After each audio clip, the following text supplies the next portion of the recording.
Shalom, selamat pagi. Santai pagi hari ini bertemakan bahagia di dunia dan di sorga. Firman Tuhan terambil dari Matius pasal 6 ayat 33 dan Kolose pasal 3 ayat 2. Pikirkan untuk apa kita hidup. Mari simak skenario berikut ini dan andaikan itu hidup kita. Mulai dari sebuah sekolah yang menanamkan ilmu, etika, dan budi pekerti. Waktu bermain yang mulai banyak tersita untuk belajar. Seiring tumbuh kembang kita, hingga akhirnya mendapatkan gelar sarjana. Kemudian lanjut dengan berada pada antrean pencari kerja. Mengirim lamaran, mengikuti sejumlah tes hingga akhirnya berhasil masuk dalam daftar karyawan di sebuah perusahaan. Kita merintis karir dengan masuk dalam dunia kerja yang menuntut profesionalisme, terbenam dalam segudang pekerjaan yang membuat kita jadi gila kerja dan tidak jarang membuat kita stres. Namun, ada hasil yang didapatkan dari kerja keras itu. Kita populer, berkuasa, berjaya, dan kaya. Kemudian seiring berjalannya waktu, ada hal lain yang menjadi target baru kita. Kita bertemu pasangan hidup, menikah, memiliki anak, dan mengurus anak, sehingga kegiatan kita menjadi bertambah.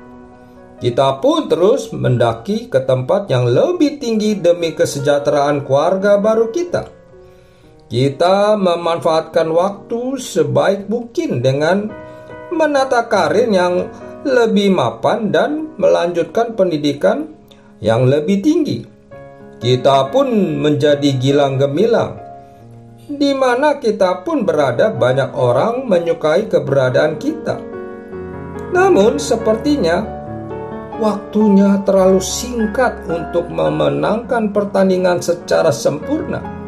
Arena hidup kita menjadi berlanjut. Setelahnya, akan ada yang merasa kecewa pada kita. Pekerjaan kita menemui banyak kendala. Kita jatuh ke dalam pencobaan. Anak kita sakit parah. Istri atau suami kita terjebak dalam perselingkuhan. Uang tabungan habis, hutang di mana-mana, dan lain sebagainya. Pikirkan kita menjadi kacau. Hidup kita pun serasa hancur. Apa yang kita bangun runtuh secara perlahan.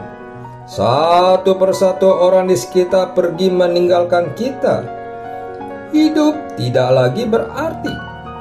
Dan waktu menjadi terasa sangat lama berputar. Semua nampak suram dan gelap. Satu-satunya keinginan adalah menunggu waktu Tuhan memanggil.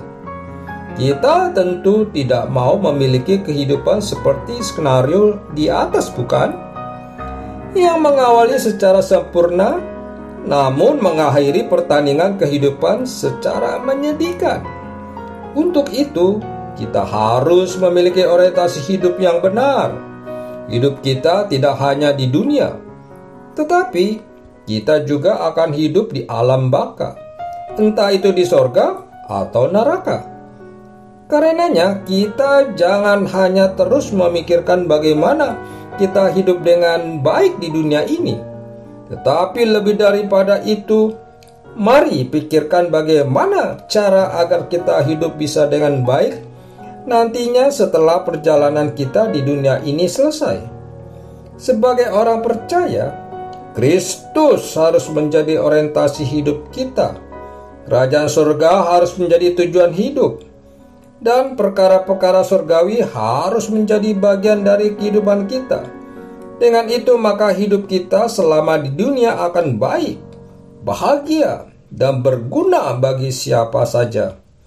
Dan akhirnya kita pun bisa menikmati kehidupan kekal di surga kelak yang Tuhan janjikan kepada kita yang setia hingga akhir. Amin. Mari kita berdoa. Bapa Surgawi, ampuni aku karena selama ini tidak memprioritaskan-Mu. Mulai hari ini aku ingin belajar menempatkan-Mu di atas segalanya. Di dalam nama Tuhan Yesus aku berdoa. Amin.